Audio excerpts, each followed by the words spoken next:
Also, I want to try to give a good analogy, so bear with me here on something this is, relates to something very important. This goes to all of us, but especially to those of you who don't believe or have struggling with believing when it comes to salvation of your soul. Excuse me. Alright, picture this. Two men on a rooftop, they work at a company that were on the top. They have a place there, little tables and things for those who are on their breaks and stuff can go up there and enjoy their little time munching and drinking their coffee, etc., etc.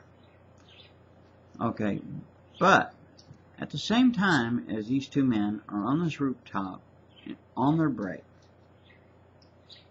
over across on the next building, there happens to be a guy who has a serious issue with violence, who loves killing people and things like this, just for the sport of it.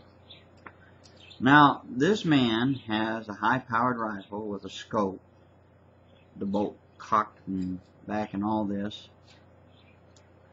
And guess who's on the rooftop? There's these two guys. There's a few other people out there, but these particular guys, he decides he's going to off them. All he's got to do is pull the trigger. No one knows that they're there. I mean, no one knows that the sniper is there. Okay. But what the sniper does not know, alright, there's two workers behind him on the roof. And, they was around behind some of them big old air conditioning units, and they didn't see them till one of them comes around and they, look at there. So one of them comes over and sneaks up behind the guy, knocks him out, calls the police. Now, these two men across the street, over on the building, who was on their break, they did not know or said anything. They had no idea what was going on. Probably about a year, 6 months to a year goes by. And these two guys, particular guys, who survived the shooting, should I say, they were inside their building, and it's kind of a little rainy, messy outside, and they're just kind of standing looking out, and they're arguing and stuff and talking about how miserable and how bad things they got it and all this, right? Now remember, there was two workers that day on the roof when that sniper was up there. One of the men had knocked the sniper out. The other fellow, now he happened to be working on this particular day with these two, while these two guys are carrying on. He's sitting there listening to it, and he says, this is really, isn't it just great listening to this? Just listen to you. You ought to be thankful for the life that you have. You didn't even know that your life had been saved, and here you are carrying on like this. What are you talking about? Are you nuts? What are you chunnering for, Well, the man says, listen, I happen to know for a fact that 6 months ago, a year ago, that you guys were just a fraction from death. There was a sniper across the street, and he had his sight on you, and you would have been dead if it wasn't for a friend of mine that I was working with,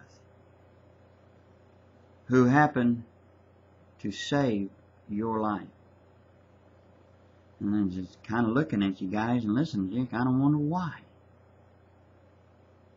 Well, one of the men looked at this guy and says, "You did? And this is on what day and everything?" And, well, you got to think about it, and stuff, and he walks off. And needless to say, he goes and checks it out and finds out, yes, this did happen. Why didn't he know about it until now? But now he knows, and he got to think, well, life is good.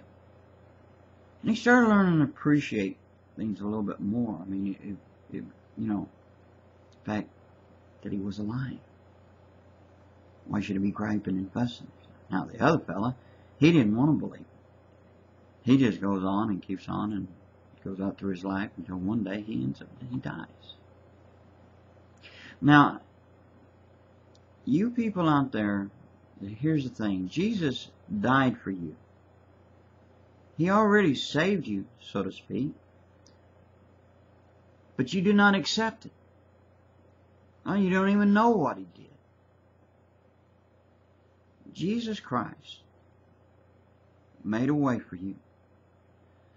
See, to be truly saved, though, is to accept the gift, the price that was paid for you, so you can be saved. And he said, "He come to save you from your sins and from wrath." He did this for you. Now, a person can make all kinds of excuses, but they don't fly in the fact of reality of what was done, because this is what happened. So you have to either accept it or you can go on and deny it. And therefore, you denying it changes nothing except for one fact alone, that you live in a world of what I call unreality. You cannot accept facts. You have to invent things in your mind to make things fit to your liking. And try to convince yourself how happy you are, and you're so miserable. But you go on and on and on, till one day you will die. It's inevitable. It comes to us all. But there's only one difference between you and one who has hope. It's just that. They have hope. You have none. You say, "I have hope." What? Only in the now. That's all where your hope is. It's the after. Where is your hope? You have none. Because when it comes time for you to die. See, there's more to it than just this life. There's something more. And a lot of people try to come up with many explanations, many answers and stuff. But the fact is, it changes nothing. Jesus Christ, Yeshua, Jesus, the Messiah, He died, gave His life in a most horrific, horrible fashion that even you would not even do. But He did it for you, for all mankind, so there could be hope, so you could be reconciled with the Creator, with God. Not Buddha and Muhammad and not Allah, not any of those, but only with the God, the one who created all things. He made a way.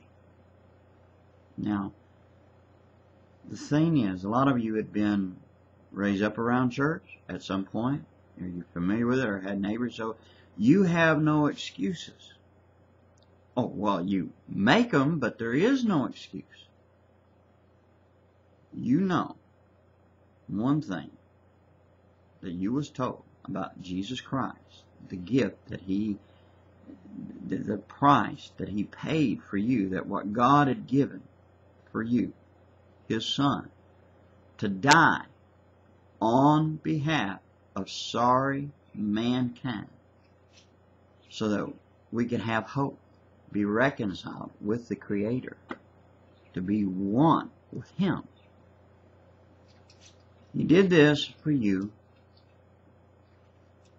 and you can go on and either deny it, live your miserable life, and be just miserable with no hope, or you can accept life. The choice is yours. Jesus Christ, hope, or deny Him, go on your way with no hope. So think of this like this. Do you have hope? Do you want hope if you have none? There is hope, but it doesn't rely in this life. It's not tied up in the here and now, as into things, what society thinks, and the laws of the land, the material things, and about how popular one is, and all this. No, that's not hope. That's foolishness. True hope is only in Jesus Christ, because you got to find and figure out where you want to go when you pass on from here, because you're not promised tomorrow, the next minute. Neither one of us. Death comes to us all, and that because of sin. But there is hope through Jesus. You can't work your way in. You can't do a special deed and be a good person and expect to enter in. That don't wash in the light of the price of the blood that was shed for you. It is only through Him that you can have hope and life. So I could say more, but I just wanted to say Jesus paid the price for you. He is hope, the hope for all mankind.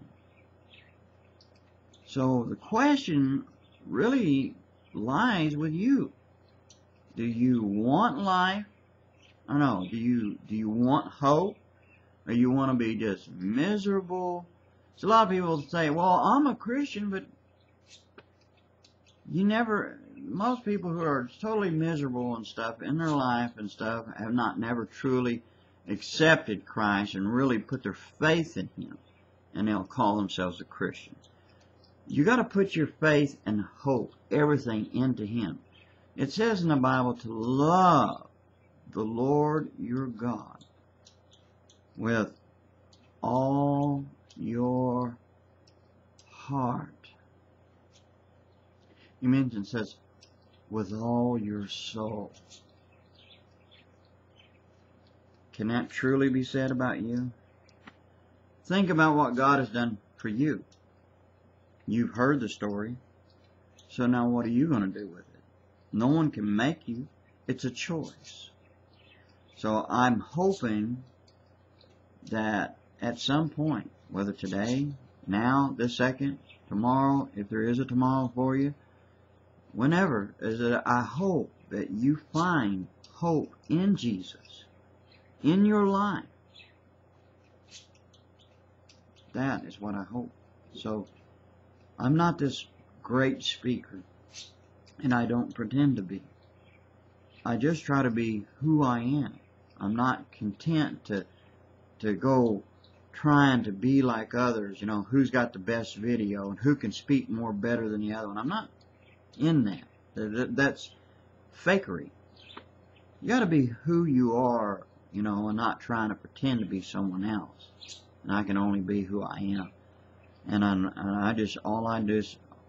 only thing I can do is talk to you via video as if you were right here, sitting next to me.